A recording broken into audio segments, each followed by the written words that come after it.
Hey there, welcome to a brand new episode of Muzikxpress. My name is Twan and this week's episode is a very special one because this is vlog number 250. So of course I also needed a special guest for that one. So in this week's episode you can see my interview with Darude about his classic Sandstorm. But before we start with the interview, please make sure to subscribe to my channel. And very important, also make sure to click the bell button because then you will get a notification the next time a new vlog is online. And if you enjoy my interviews and you want to support Muzikxpress, you can do that via one of the links in the video description. Every donation is very much appreciated. Alright, here it is, the story behind Sandstorm, my interview with Darude. Enjoy! Darude is an alias of Ville Virtanen, a DJ and producer from Eura in Finland. You might know him from tracks such as Feel the Beat, Out of Control, Music, and of course the platinum-selling hit single Sandstorm. Sandstorm first came out in Finland via 16-inch records on October 26, 1999. In the year 2000, the track also came out in lots of other countries, and it's safe to say that Sandstorm is one of the most famous trance classics from the late 90s, early zeros. At the time of recording this interview, the official music video of Sandstorm has over 300 million views on YouTube and more than 550 million Spotify streams. To celebrate 25 years of Darude, Ville is performing all over the world with the Storm 25 World Tour. This year he already played in the USA, Australia, Japan, and of course he had a gig lined up in his home country Finland as well. So a good reason for me to go to Finland to see Darude perform in Helsinki and to sit down with him for an interview about Sandstorm and more. My first question to him was how old he was when he started to listen to music. Oh, wow. I started listening to music right out of womb, I would say. But my first sort of memory with music is, I kind of remember it myself, but my mom's also told me, there was this one song called One Way Ticket, I think it was called in English. And there was a Finnish version of it that was called Matkaan lähden, I'm taking a journey, translation. And I heard that 2 mornings in a row from the radio. And on the third morning, when it didn't come on the radio, I was being a pain because I wanted to hear that when I woke up. So a little later, my mom and dad got me this little recorder thing, tape recorder. And then my mom succeeded in recording that from the radio another day. And then after that, I could always play it. So that's like my first memory of being obsessed with music. One Way Ticket. Yes. So did you take any music lessons when you were younger? I didn't take any like official music lessons other than what you do in elementary school. So, you know, we played some piano and tried guitar and tried some drums and we sang a lot, but nothing else than that. Did you like it or? No, I actually, there was this Christmas play that I was a part of in lower elementary school I was then, and I was basically like a choir boy. I was one of the 4 actors or singers in that, and I sang like an angel, they said. That was before my voice broke, and I liked it. I liked that kind of performance thing, although I was nervous and whatnot. But then, since then, I didn't really study music, and then when I went to upper elementary school, and I didn't like my music teacher there that much because she was putting me on the spot, and I was not the one who sang wrong, but it was one of my buddies, and she made me sing solo, which I hated. And then when going on the 8th grade, you pick in Finland, or at least then you picked either like arts, like drawing and stuff, or music. I took arts because I didn't want to do it anymore. And then there was several years of gap that I really didn't do much musical stuff myself, other than listen to it obsessively. Yeah. And around what age did you start like with producing music? I started looking into things around 18, 19 years old. And then when I started studying at a school, I had just turned 20 in Turku, here in Finland, Turku Polytechnic. I met up with couple of guys who had done some stuff with tracker programs, and they showed me, and that was the time, like, it dawned on me that without any amazing live playing abilities, I could still make music. And I started hearing layers. So like I always say the same thing, but hi-hats there and kick drums there. And like I was the most boring clubbing partner from that on for a couple of years, because I went to a club and I'd just be there, like, not kind of dancing or anything. It's just like, oh, okay, hi-hat starts there. Oh, breakdown goes like this. And I was just analyzing constantly. Analyzing every track that you did here, Yeah. So for this vlog, we're going to talk about Sandstorm, a track which you released back in the year 1999. It became a massive hit, but I believe you already started working on the track like 2 years before the release? Yeah, that's true. I don't know if 2 years, something like that, because I had a summer job at I was staying with my friend and a friend's family, and I had a computer there that I was working on some stuff, and I was into production at that point, tinkering, and I was studying a song, and it had this, layered parts. I, dismantled the track in my mind and tried to copy it so that I would learn how those layers would go and how the arrangement goes.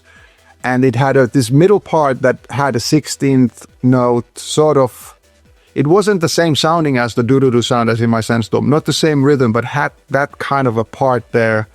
And I made my own part there with a different sound, and then finished that track, those studies, so to say. Nothing happened with that track, but that thing stayed on my hard drive until like 99 July or August. For whatever reason, I pulled it out. I liked that middle part. I rendered it as an audio file, and I put it in Cubase, and I distorted it, and the doo-doo-doo was born. Yeah. So like the original one, the one that you made like in, was it like 97, 98? Yeah. Were you inspired by something when you started to work on it? Well, when I was working on it then, I wasn't really inspired by it, but it was basically a placeholder, because I mimicked this other track's full arrangement, and it had this monotonous C part or whatever bridge thing, and then it went to a breakdown, and it was just like that placeholder there. I was mimicking whatever the function was in the other track, and I guess I wasn't inspired too much by it then. But then what happened was the sound that I had used there, it was kind of this dull mid-bass, maybe just a single note of 303, but filter almost closed and whatnot, and didn't do much. But when you put it through a distortion, it becomes the doo-doo-doo sound. And then, because it was kind of like a crappy 8-bit mono sample, badly recorded, I think, whatever, it wasn't a great quality sample. You put it through distortion, it becomes all of these weird harmonics and kind of the piercing sound of what we now know as the doo-doo sound. So then when I heard that, I was like, holy crap, it didn't have the chord progression yet, but it had the full melody. And so then I was just listening to the and over the next day or two, when the distortion happened, I figured out the chord progression around it, and then started building a track, which was August 99, couple of weeks it took to make it like a playable version. I burned some copies for my local DJs, and some of them even played it, but that's not the version everybody knows. But then I gave that to J16, Jaakko Salovaara, and I didn't actually know that he had a record company or he was starting one. I just wanted feedback. And there were other tracks on that burned CD as well. And he called me back, and like, basically next week we were in the studio together. A week after that, Sandstorm, as you hear it now, was done. Yeah. So back to the tracker version, which tracker program did you use? Do you remember that? Yeah. Fast Tracker 2. Oh yeah. I think I played around with that as well, but yeah. Yeah. That's pretty much the only one I really used. Like my friend used the Scream tracker. And the first one that I saw was actually a 4-channel tracker, and I don't remember what that was called, but it was running on a Unix computer back then at the Polytechnic. So I don't know what that was called, but Fast Tracker was the one that I landed on and felt the most comfortable with. And that had 32 channels at the time, I think, which was the most at that time, like so 90 97, I want to say, or so, maybe 96. And soon after, Scream Tracker had a little more channels as well. I don't remember exactly the timeline, but when my friend was working on that, it wasn't as good as Fast Tracker, so that's why I went with that. But then we always had this little battle, like whose tracker is better. Yeah, you already mentioned Jaco, aka JS16. Yeah, people might also know him as the producer behind Bonfunk MCs. So how did you get to meet him? Well, so we lived in Turku, Finland, and I literally just, he was a myth and a legend, and already like by that time he had won the Producer of the Year award like once or twice in Finland. And I looked up to him and I knew his J16 material, like Stomp to My Beat and Stomping System, the Stomping System album. And then around that time, 98, 99, he was producing Bombfunk's first album as well. And there was a track called Uprocking Beats that was played on Finnish radio all the time. B-Boys Fly Girls as well sometime. And so I knew his style, I knew his sound, and we didn't run in the same circles, but we ran in the same nightclubs in Turku. And literally, I gave him 2 demos before the CD with Sandstorm, which were C tapes. Like I just recorded tapes because I didn't have a CD burner at the time or something. And so it was my 3rd demo, and I never really got to talk to him too much, but just passing him at a club somewhere and like, hey, sorry to bug you again, but here's another demo. And I don't think he gave me feedback for the first 2 ones, but then the 3rd one that had Sandstorm and some other tracks, he reached. Yeah, I think he said in an interview once that I think this was the 3rd demo and he didn't even listen to the first 2. I think I heard something like that. Oh yeah, that's very likely, and maybe he better not ever find them because I don't think they were that great. Yeah. So was he impressed straight away when he heard the demo? I mean, yeah, he called you, so. I mean, yes, he was, and I don't think he was too impressed on any other tracks on the demo, to be honest. There was another track called Calm Before the Storm that did end up on the first album as well, that I think was on that demo, and I think those 2 were the only ones he considered like development worthy material.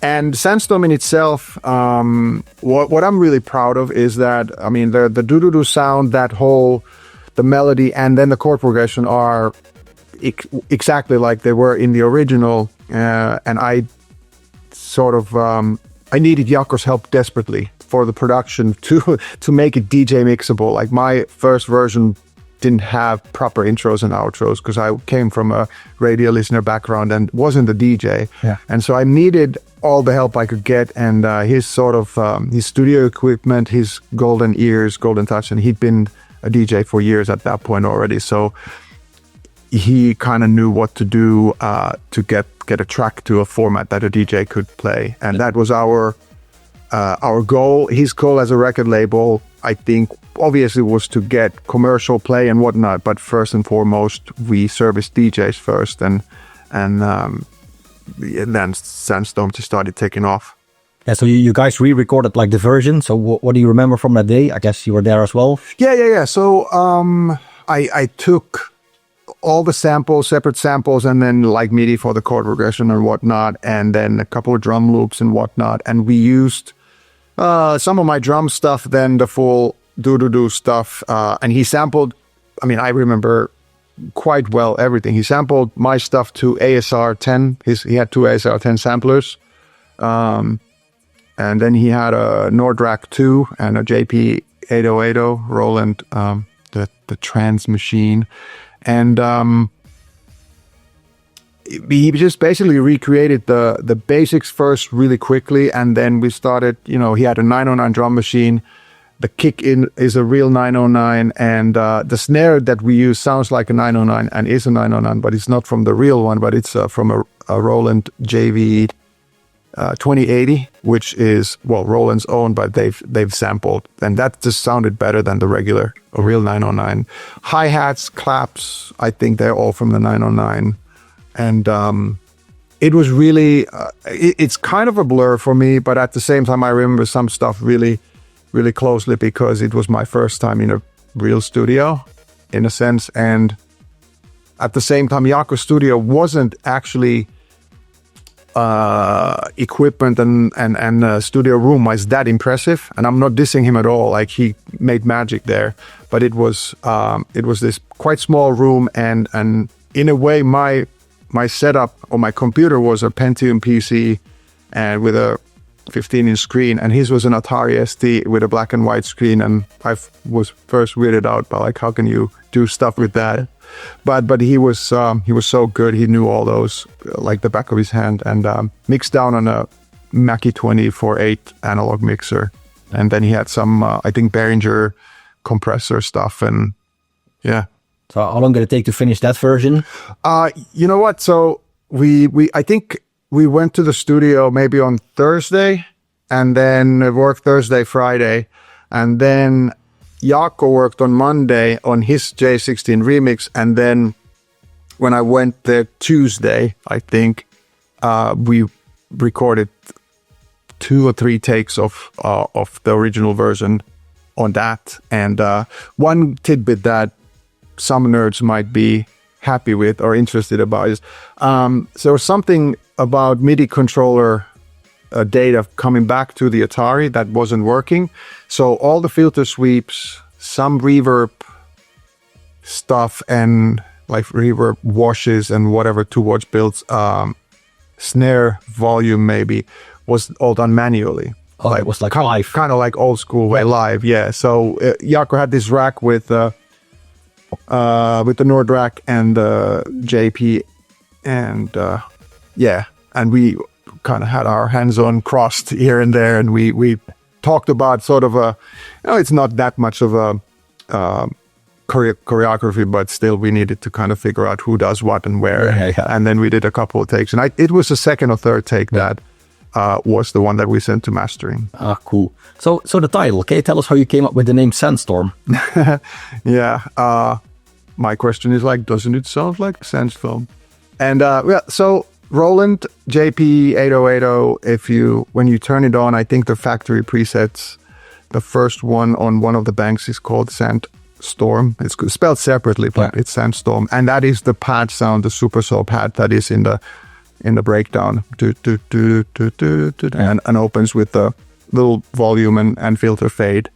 And it was as easy as that, but actually we spent probably a couple of days thinking about the name of the song. It's an instrumental, so there's no reference to anything.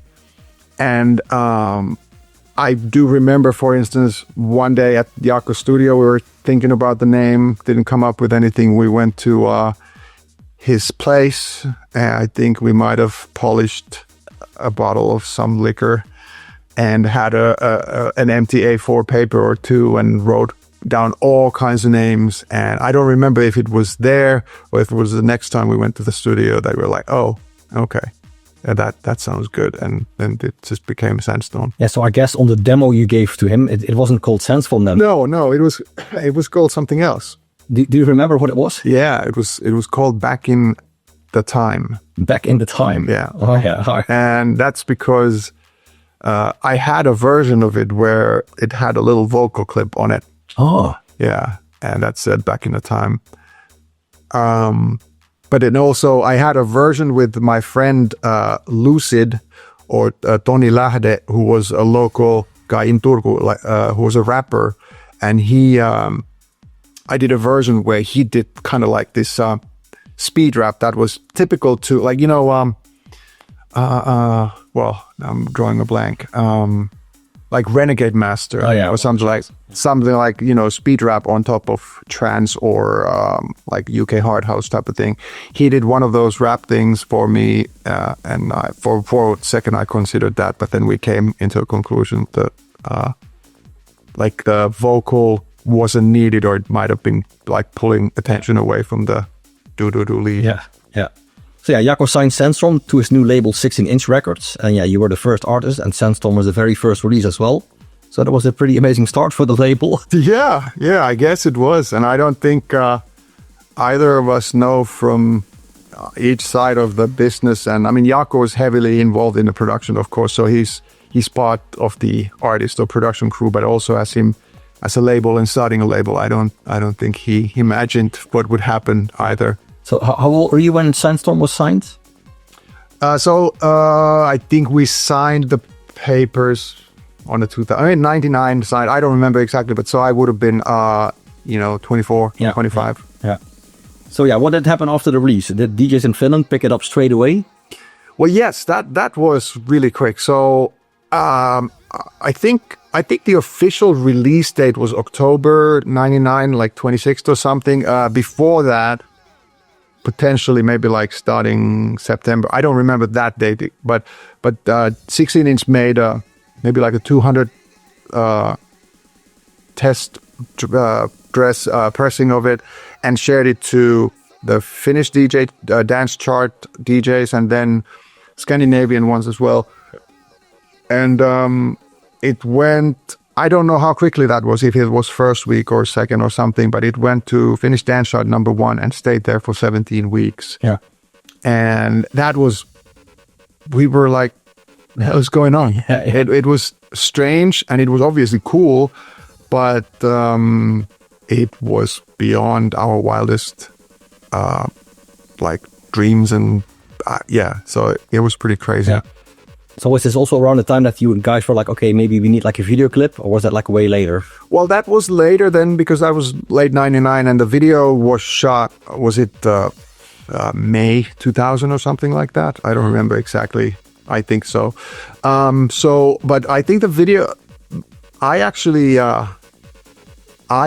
had this video editor, video artist who did this sort of placeholder video clip early 2000, and while in no way that was like a bad one, but it was an amateur clip one, and we might have even had it played once or twice on Finnish TV then. I'm not sure. It was like there was very early 3D generations of like a sand dune, kind of like the single cover was, and then some sort of very 90s style dancers, on top of that and whatnot.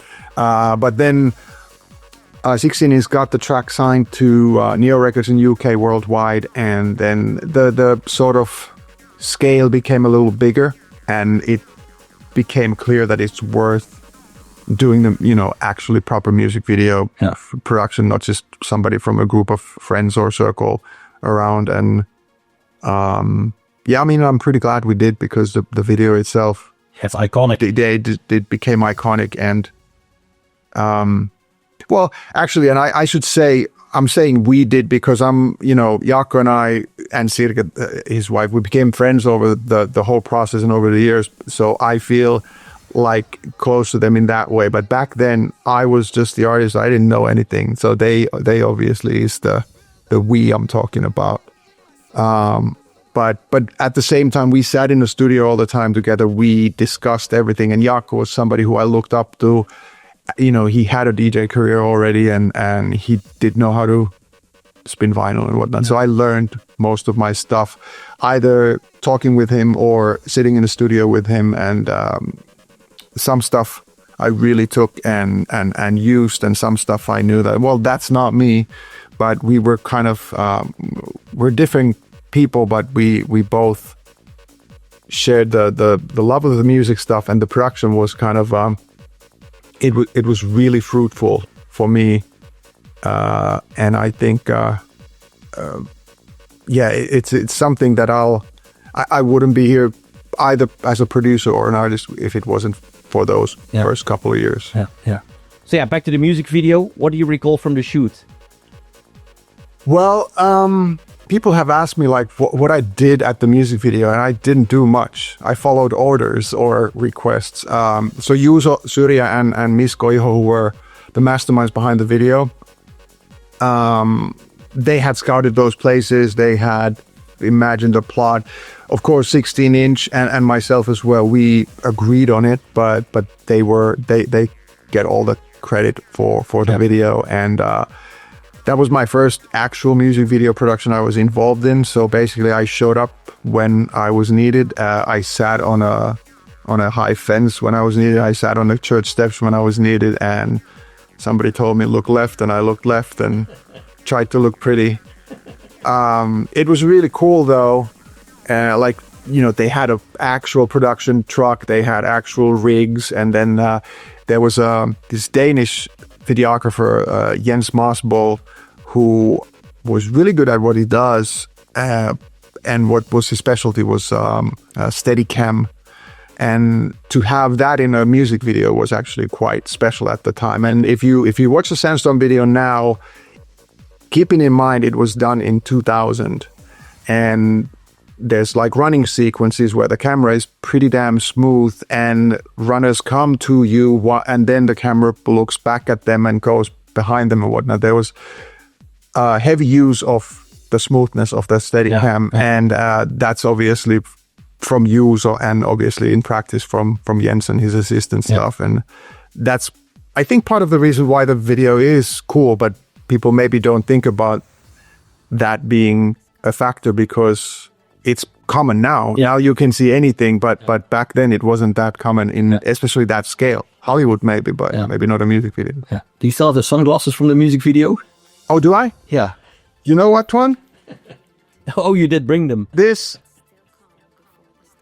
These have not been seen by anybody other than my wife, who runs everything in this business. So for you, brother, cool. You have them. the little dust that is here is probably from 2000. Actually, well, maybe 2002 or something, because I did use this. So I'll do this just for you for a split second. Oh, that's awesome. I love it. Yeah. So yeah, these are the original ones from. They should be in a museum like one day. You know what? They are in our safe now that I found them a few months ago. Ah, good. Oh, that's really cool. Yeah. So in the year 2000, Sandstorm got licensed to lots of labels abroad. Neo in the UK. I think they were the first to license the track. And then it worked through Neo for the rest of the world. So Strictly Rhythm in the US, for instance, Popular Records in Canada. There was Central Station in Australia, for instance, Avex in Japan, but those all were like further licensed from Neo. So Neo had it for the world, and then they licensed to certain territories and certain, I guess, they serviced themselves. Yeah. So do you recall who were the first big DJs to play Sandstorm? You know what? I remember who was the first one to play the commercial version. So the real version of Sandstorm was this guy called Ypi, a DJ at a club called Berlin in Turku, Finland. And he might not be the biggest DJ, but he was I think the first one that I heard live. And Jaakko and I went out one night and just wanted to hear I don't even remember if that was a master or if that was just something that Jaakko burned, like a pre-master on CD. And that's worth mentioning. But our local, there was a couple of there was Jani and Juuso and a couple of others locals that were playing it. And actually even my version before that. So big ups to those guys. And I'm maybe forgetting somebody, but don't mean any offense by that. But Spring 2000, Judge Jules was definitely one. I don't know who was the first one, but Judge Jules on Radio 1 played it like 8 weeks in a row before the release, which definitely must have helped the release being successful. Pete Tong played it as well. Outside of UK, Paul Van Dyke played it, and he played it the whole summer 2000. The first time I was in Ibiza, I went to Amnesia on a Thursday. My gig was on Friday, and I was in a VIP when I heard something being mixed in. I ran downstairs to the dance floor, and they had this huge cryo thing back then. And when it dropped, I was crying, my eyes out, smiling, screaming, and then the cryo hit me, and I almost, needed a new set of pants. I hadn't experienced that before. Paul was one of those who was a heavy supporter as well early on. Dave Pierce, I think Oakenfold as well early on. So to name a few big names. Yeah. So at one point you were also asked to perform Sandstorm at Top of the Pops. So what do you remember from that day? Was it like your first TV performance ever? I don't think at that point it was my first TV performance. I think I'd done some in Finland, and also I did a good bunch of touring promo stuff and actual gigs in Sweden, in Norway and Denmark as well. Germany by that time, I think. So I might have been to TV before, but Top of the Pops obviously was huge. And what's funny about that performance is that I have an actual live acoustic drummer there, which in certain ways had nothing to do with the actual production of the track, but it looks cool. And it was such a weird day. The Top of the Pops production was such like conveyor belt. Like you had practice, you had whether you're done or not, now you're done, then you go wait, and then the order is kind of, I think, backwards, and then it's your time. They did have potentially like another take or two if you needed, and sometimes actually at least Feel the Beat we did once or twice extra so that they could have other angles, so they could just later mix in like on the same track. But it was interesting to say the least. But then the weirdest thing about those is like, while I'm not a live band, but I used to do even back then something live, even if in some occasions I had a background tape, but I might have had a live synth that I would play on top, or trigger samples from a sampler, and you barely had power to your synthesizers when you did Top of the Pops. And I think like maybe Madonna would have sang live and Top of the Pops, but everybody else was just miming. So it was very conflicting at the same time as it was really cool. Yeah, because I think I've seen like a lot of Top of the Pop shows, and you see people behind the synthesizer, and there's no cables plugged in. Yeah, I have a story about that. My third single, Out of Control, I got to go to Top of the Pops, which was amazing. But while we did the rehearsal, I actually had a little riser and a keyboard stand, and I was supposed to be working with my gadgets, 2-gadget keyboard and this sequencer, and they did not give me power.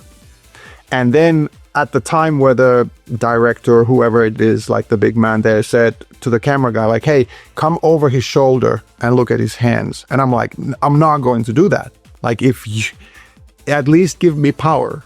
Like, I'm not going to have you look at my synths being dead and I'm just trying to play, like mime something. And so he was insistent.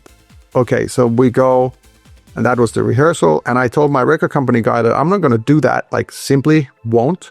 And the plans changed now. And what we did is I found a chair, and then I had an X stand, which I made as low as possible. I put my Core Karma keyboard on the stand, and then I went in the back of the stage with my chair and with my stand, and I had my legs over it, and I did this the whole 3.5 minutes of the track. But actually it worked really well because I had dancers who were doing similar things that the synchronized swimmers in the music video of Out of Control. And then I had a singer, Tammy Marie, who would be doing her vocal. So it did work, but I don't think I had too many friends with the production at that point because I just changed the whole thing at the time. But have you been back since at the Top of the Pop? No, I haven't, but I also haven't had a top 10 hit which would get me to Top of the Pop. So now it doesn't exist anymore. Yeah, yeah, that's true. So you went 3 times then, right? Yes. Yeah, oh, that's nice. So as we all know, Sandstorm became a huge hit all over the world. It became like a top 10 track in the charts all over Europe, but also Canada, Australia, New Zealand and the US. So I guess you had to pinch yourself like almost every morning when you woke up. Yes, but it took me easily like 2-3 years to kind of catch up. Like I literally was when I got the initial chance, do you want to go tour? I guess. And then I became a touring artist. With Jaakko's help, I sort of figured out what I would do and my shows, and I wasn't a DJ. So I sort of didn't want to go and embarrass myself trying to vinyl beat match and mess up. Yeah, so slowly but surely when I was doing those live shows and whatnot, I started to become comfortable being in front of an audience. And I did those live shows until like 2003 or 2004 I started DJing, because I kind of learned to beat match and learned to technically DJ on the way as well. But around that time, when we started to make our the second album, 2002, 2003, I took a little bit of a break. And that was the first time I actually sort of had time to look back and think about what had happened. And I mean that sincerely. Like, of course, I was happy and I was pinching myself. Hey, I'm in Ibiza playing. I'm in the same lineup with Armand van Helden and Underworld and, you know, Paul van Dyk and whatnot. That was crazy. So I had those moments. But next flight, next interview, you know, next whatever, all the time for the first 2 years. So I didn't really have like this realization of what was going on. Yeah. And then when I took my break, it was just this overwhelming, like, holy crap, like I'm earning a little bit of a living doing this and what's next. And So when did music become like your full-time job? I think soon after you signed Sandstorm. Yes, it technically did, but I still held on to my job at this Apple authorized reseller and repair store that I worked at in Turku, Finland. And it was sort of hard for me to, you know, let go of that job because I had no idea that if the music stuff would be months or years or 25 years. Yeah, pretty safe. Good decision. So yeah, Sandstorm is 25 years old now, and during the years it has been used in tons of memes, funny videos, etc., etc. So how often do people tag you in memes or funny videos regarding Sandstorm? How often? Daily. It's numerous times a day, these days still. And then I often get text messages from, like, you know, people, my friends and circle of friends that go to NHL games or something like that very often. Like, hey, dude, thinking of you. Then like, Yeah, that's like my next question, because Sandstorm also became popular in gaming culture. Yeah, and also League of Legends, but it's also being played during lots of sport events, motocross races. And I saw a video of the South Carolina College Football League football team, which is using Sandstorm. A few years ago, you did team up with YouTube for an April Fool's prank, which involved Sandstorm. You also did a special Sandstorm Angry Birds remix. And for the New Year's countdown from, I think it was 2016 to 2017, you did play Sandstorm here in Helsinki. There some massive fireworks. So yeah, this might be a difficult question, but what is the absolute highlight for you when it comes to 25 years of Sandstorm? Well, there is no absolute highlight in that way. Yeah, you are absolutely correct. It's a hard question, but people do ask me all the time, like, what's my favorite gig ever? And the 2016-2017 New Year's Eve became my answer. It is sincere, but it's also very practically valid answer, because I got to open the 100-year celebrations for our 100-year anniversary. So in 2017, we turned 100, Finland did, and starting that year was the Sandstorm drop for about, I don't know, 80,000 people here in the center of Helsinki. And it's such an honor to be chosen to do that track. And I was told kind of in our discussions when I was asked if I should do that, like, you know, there would have been like Sibelius's Finlandia, well-known, amazing classical piece, was one of the sort of options, and some other stuff that would have been sort of like serious and very, very, you know, highly valued. And then they chose to go with sort of newer generation stuff and my track. So that's the best gig ever. Yeah. And with that answer, if somebody's offended that their gig wasn't, they can be, because I'm patriotic enough that I can take that. And it really was amazing. And my fellow Finns were there partying, and the fireworks were crazy. And funny anecdote about that night is that it felt very much like a regular gig to me, although the crowd was big. But then the fireworks and stuff, they happened basically like behind the stage, back high up. So I didn't really see them that well. And I was a little nervous and whatnot, but I was kind of in my normal gig mode. Then I go to the hotel, like 2 a.m. I start getting messages from people, and they were either there and recording video clips, or they send me clips of the official broadcast. And then I just realized how incredible it was, and basically bawled my eyes out how, it was such a moment of pride. And, it was also, I got to brag a little bit more. We got comparisons. Mariah Carey was at the ball drop in New York, And there was some big international magazine or paper was like, Mariah who? And then they linked Sandstorm Ball Drop from Finland there. I was like, yeah, that's cool. That's cool. Yeah. So yeah, during those 25 years, do you have any idea how many copies have been sold worldwide?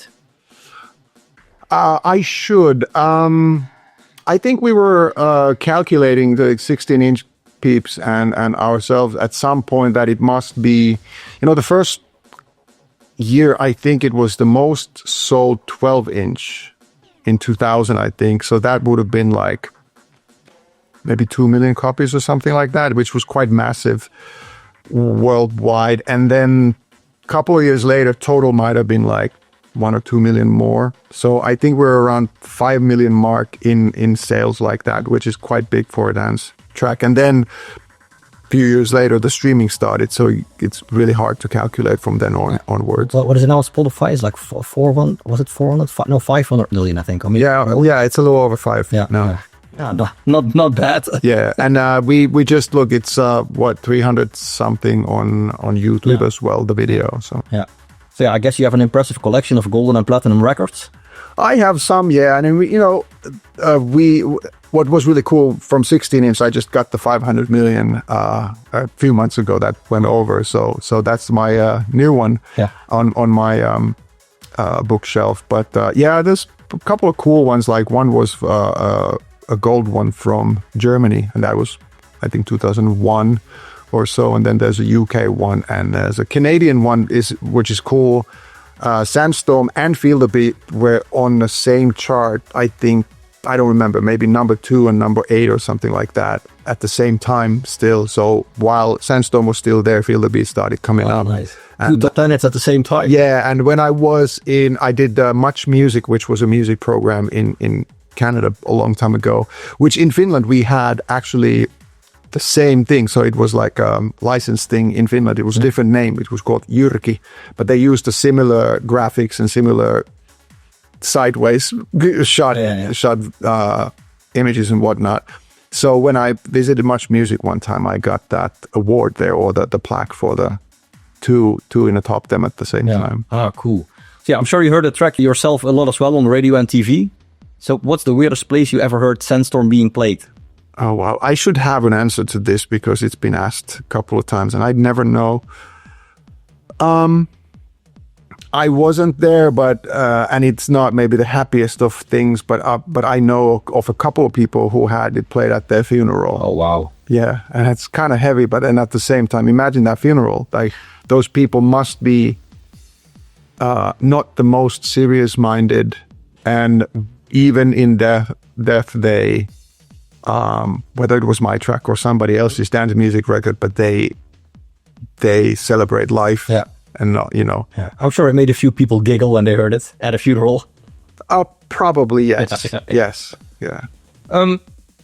So yeah, the track is 25 years old now, and even after 25 years, the track is still very successful. Yeah, another difficult question. What is the secret behind the success of Sandstorm? Yeah, that's easy. It's just a great track. I don't know. I always say the same thing. I know it. I know every millisecond of it. I know every sample in it. I could quite easily play the track and point out each sort of sample, kind of tell the notes and tell whatever's in it. And I still don't know the answer to your question. But one of the things that I have figured out is that if you have a hit record, it has to have something recognizable. When you hear it the first time, you remember, oh, immediately, this is it. Or Sandstorm has like 1 or 2, 3 of those things. The Darude is the main thing, obviously, people remember. But then the Sandstorm sound, the patch, the synth chords that come up, those are quite recognizable as well. Then it has those bangs, and then it has the rim saw, and those are not as obvious, but when you hear it the second and third time, you will recognize them from there. So that's one thing, you have recognizable sound, but I think a key to a hit record then is you remember it, but you don't get bored or pissed off at it. And I don't know why you don't get pissed off. And some people do. I'm not saying that nobody does, but we now have 25 years of empirical studies showing that a good bunch of people don't get pissed off at it. So yeah, true. So that is it. But that you can say that about almost any hit record. Like if you analyze it, you might not know. Or for some tracks, maybe it's clearer. Like it's a vocal bit that is very emotional or very catchy, and I know the hook is catchy, but why? I don't know. Yeah. So this year you're performing all over the world with the Storm 25 tour. So how's the tour going so far? Well, we're about halfway through, and the tour has been really good. I've been very excited about it myself. I worked my butt off to prepare for it, and then I had my team work on the visuals, and obviously all the bookings, and we've planned and discussed and went back and forth with sort of design and theme and all that. And now seeing it happen and working it and getting the people's feedback, it's been very, very, very satisfying and heartwarming, and sort of I don't know if that's a good thing or a bad thing to say, but it's even made me much more confident artist. Yeah, because it was planned a year and a half before it started happening, and it's been working as sort of planned. So it's been very good, rewarding. So yeah, we are recording this interview 2 days before your show here in Helsinki. So is playing in your home country, Finland, always a bit more special to you than performing anywhere else? I mean, yeah, home country is more special. It's, I don't know, it might be a little more pressure in a way, because there's supposedly a lot more people that I do know. And then it's kind of like I have to show that I know what I'm doing.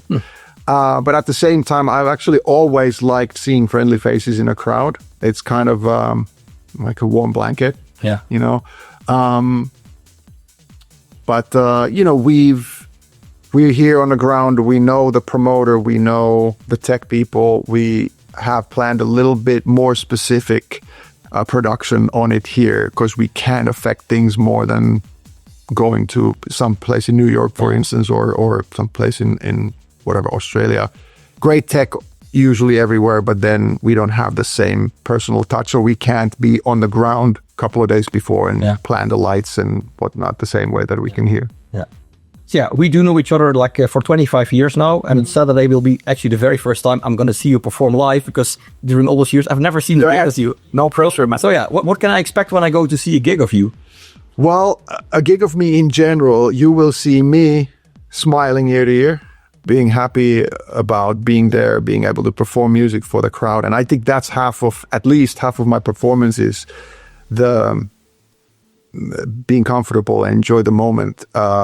And yet I think when people see me, and I hope when people see me, that they don't think of me as somebody high up just performing for the little people there, but I'm with the people basically on the same level. I just play the music. That's the difference. I enjoy that a lot. Good vibes. This tour is a little different. I've actually, since 2003 or 4, I've been playing as a DJ. I've been booked as a DJ, and which with today's tech means that I can also add some live stuff here and there, loops and trigger other stuff with. I play with Tractor and Ableton Live on the side. But now this is an actual sort of producer live set. So where I prepped all the tracks, which is, by the way, remixing about 20 of my tracks, and then I got a couple of remixes from other people for the set. So there's about 25 tracks, and they are as stems in Ableton Live, and I can manipulate stuff on the fly. And I play a couple of keys here. I tweak a 303 filter there, and play a couple of drum breaks and stuff like that on the fly. And it's sort of the flow should feel like my regular DJ set. That's kind of how I planned it. So, you know, no tracks ending and I'm not expecting claps here and there. It's like a DJ sort of performance thing. But it's been really cool for me as well, kind of go back to my roots, because I started doing live stuff in the beginning and then now kind of going back to it. And it's a lot of work to prepare a live set of 90 or so minutes. A lot of decisions to make, a lot of production to do, but it's been very rewarding. I'm happy about it. Excited to show that to you. Yeah, and of course we're going to hear Sandstorm, right? Yeah, okay, I'll play that for you. This is actually a serious question. Did you ever do a gig where you did not play Sandstorm? Yes, I did. But so let's get this straight. 25, soon 26 years, and I want to say maybe 1,500 or more gigs, and there's been maybe 5 gigs where I didn't play Sandstorm. Oh. And at least 3 of them is because something happened. Like, promoter told me like, yeah, you could play a little over 2 a.m. And then the security came like, oh, we have hard cut at 2. And I'm like, well, I didn't play my track yet. So that's happened a couple of times. But, and once or twice there's been something cheeky or spiteful happening. And I just decided like, well, we're going to do that tonight. But no, I love playing it. There was a time where, a couple of years, mid to 2010s or something, where I didn't play the original sort of ever.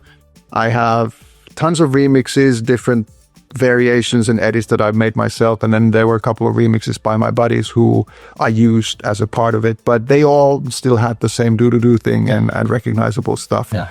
But it's funny, like some people have been pissed off that I didn't play the original, Yeah. or even reported like, hey, Darude didn't play Sandstorm. I'm like, I did.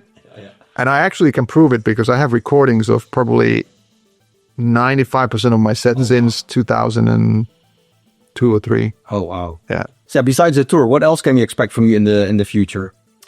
Well, the tour is going to be going till the end of 25. Maybe we've had some requests on 26 side as well. So if people are not too bothered, Storm 25 being done on the 26 side, we're going to do a couple of those gigs as well. Even on this set now is 1 or 2 new tracks that I'm trying out and sort of showing that this is not the end, but stuff's going to go on. And so there's going to be new releases coming. And actually since March now, or April, start of April, I haven't really produced much music. I've prepped some stuff and had ideas, but I did such a sort of rough year and a half producing that it's been kind of nice break. Yeah. And then I've been on the road so much that when I get home, I kind of just want to catch up with sleep and with the family as well. Yeah. But so excited to be working on new music again. And I don't know, I can't reveal too much of that, but we're still going to do the same trancey, housey mix of this and that. And by the way, that the tour set is going to be kind of mixed bagged as well, in a sense that I could have kind of gone with like 2000s retro the whole way through, and that probably would have worked as well. But this is more like what my current DJ sets are. There's a little bit of a, I don't know, melodic techno, some trance, some house, even some bass house, and sort of various things that people I think that I'm sort of 100% like a trance DJ, but I've never really been that. I've always kind of thrown some different stuff in there, and this is a really good sort of whatever reflection of that as well. Yeah. Nice. And the last question, pineapple on pizza, yes or no? Pineapple on pizza, hell yes. Okay, good, great. Well, thank you very much for your time and good luck with everything. Thank you, man. Thank you. All right, that was it. This week's vlog, Muzikxpress episode 250. My interview with Darude and the story behind Sandstorm. Ville, thanks a lot for your time. Much appreciated. Thank you for watching. I hope you enjoyed the vlog. If you did, make sure to give this video a like. Leave a comment in the comment section below. And very important, make sure to subscribe. Also make sure to click the bell button, because then you will get a notification the next time a new vlog is online. And I did 2 more interviews with Darude. Those will be online in a couple of weeks from now. Check the links in the video description and stay tuned. Once again, thanks for watching, and until next time, bye bye.